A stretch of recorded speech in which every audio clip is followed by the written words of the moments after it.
Pour le groupe ENF, Monsieur Bernard Monod. Merci, Monsieur le Président. Messieurs les ministres, si je vous ai bien tous écoutés, vous nous dites que vous souhaitez lutter contre le dumping et l'évasion fiscale au sein de l'Union. À ce titre, chacun d'entre vous soutenez l'initiative de l'OCDE et des propositions BEPS, ainsi que la transparence en matière de rescrit. C'est parfait, mais ce discours, nous l'entendons déjà depuis une quinzaine d'années, sans aucun résultat vraiment probant. Et la concurrence déloyale fait toujours rage intra- et extra-Union européenne, au détriment des finances publiques de nos États membres. L'offensive pour l'harmonisation des taux d'IS dans les années 2000 s'est traduite par un projet d'harmonisation de l'assiette de l'IS, toujours au point mort aujourd'hui. Les États-Unis, par patriotisme économique, pour leurs entreprises numériques, Google, Amazon, etc., cherchent par tous les moyens à bloquer notre processus de coopération et d'harmonisation fiscale en Union européenne pour que les tax rulings se poursuivent. C'est une concurrence déloyale faussée. En effet, on peut considérer que les tax rulings comme des aides indirectes aux multinationales financées par les citoyens des États membres. Dans ce cas, les rescrits fiscaux type Luxembourg devraient être traités rétrospectivement par la DG de la Direction générale de la concurrence avec la même sévérité que les subventions d'État directes aux industries nationales, interdites normalement par les règles européennes. Une distorsion de concurrence inacceptable entre les grands groupes mondiaux, un problème de dérégulation qui n'existait pas à l'époque des frontières économiques nationales, mais ça c'était avant.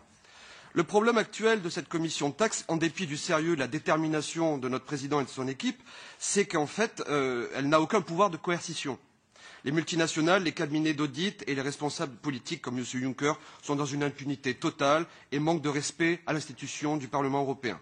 Alors j'ai deux questions. La première qui s'adresse à M. Schäuble. En réparation du préjudice passé subi par les finances publiques allemandes, seriez-vous d'accord sur le principe d'une opération concertée avec la France et les autres États de contrôles fiscaux sur les grandes entreprises pour recouvrer les pertes fiscales enregistrées? Et pour l'ensemble des ministres, dans le cadre d'une éventuelle harmonisation des IS, pensez-vous à terme que l'Union doive renoncer à la règle de l'unanimité et passer à la majorité des questions fiscales? Merci. Also, vielen Dank, Herr Präsident. Merci, Monsieur le Président. Merci, cher Alain. Je commence par la question du Président. Et je vais tenter de répondre au maximum de questions qui m'ont été posées. Le groupe Code de conduite doit être renforcé. C'est ce que j'avais proposé.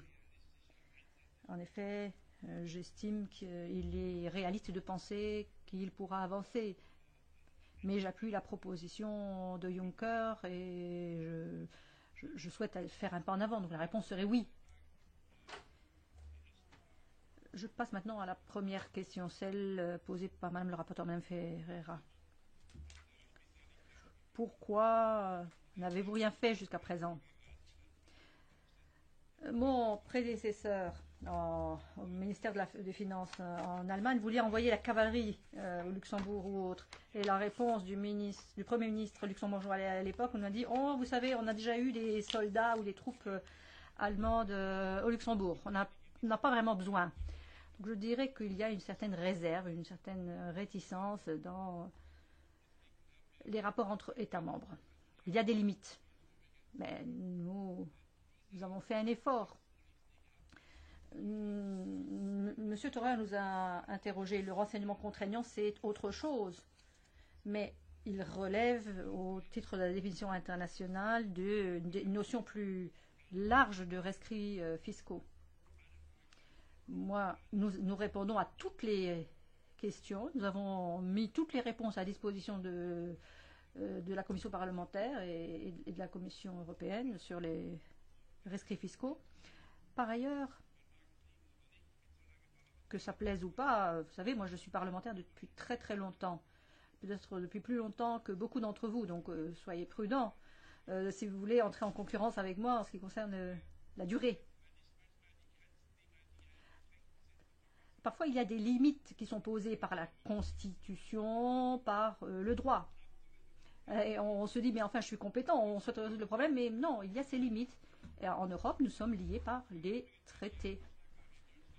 Si je fais une proposition en Allemagne pour modifier les traités, on va me rétorquer, mais c'est trop long, il faut l'unanimité. Donc, Ce que je veux dire, c'est qu'on doit s'en tenir au traité tel qu'il existe actuellement.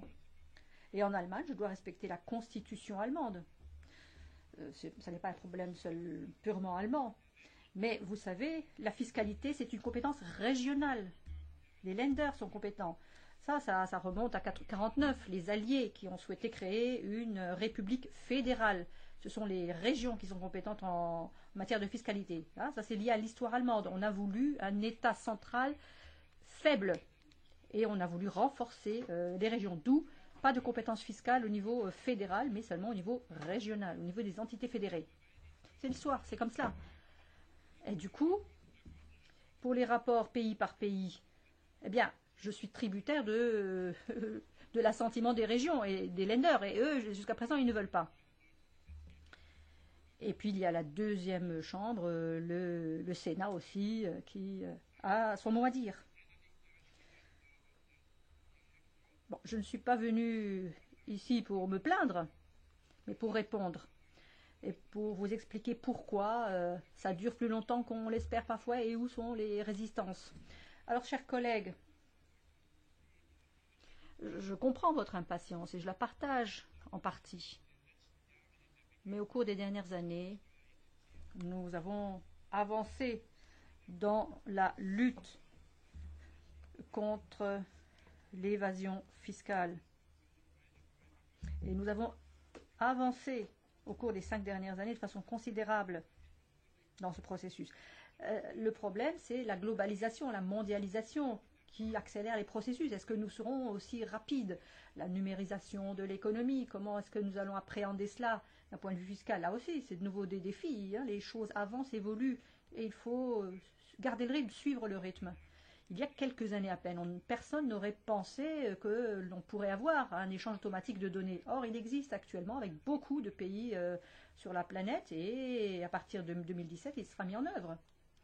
C'est un pas que personne n'aurait pu escompter il y a quelques années. Et puis le secret fiscal, c'est une réalité en Allemagne. C'est ce qui explique pourquoi les Länder allemands, M. Lunke, vous avez demandé quelle information nous mettons à disposition et quelle information nous ne mettons pas à disposition. Là, c'est très très modéré parce qu'il y a le secret fiscal qui est sacro-saint. Protection des données, le droit à la vie privée, cela relève de tout cela. Et le contribuable, en faire quelqu'un de tout à fait transparent aux fins de la fiscalité, non, il y a des limites. La base d'imposition pour les entreprises. Vous le savez, il y a disparité énorme entre États membres. Donc c'est un projet ambitieux, très ambitieux, mais je suis déterminée à aller de l'avant et je pense que la Commission européenne est sur la bonne voie. Les estimations, avons-nous des estimations sur les montants échappant au fisc allemand? Ces estimations sont peu fiables. Donc, il n'est pas possible d'en faire une information officielle. Ça n'est pas possible. Bon, en interne, bien entendu, nous avons ce type d'estimation, mais il n'y aura pas d'information officielle parce que ça n'est pas sérieux. Au niveau national, nous luttons contre la fraude et l'évasion fiscale. Mais le problème, c'est un problème de coopération avec les Länder, les régions. C'est pour cela, et nous, vous savez, avec les rescrits fiscaux, les BEPS, c'est nous qui avons pris l'initiative, mais nous ne pouvons avancer aussi vite que les nations européennes le peuvent. Merci, Monsieur le Ministre.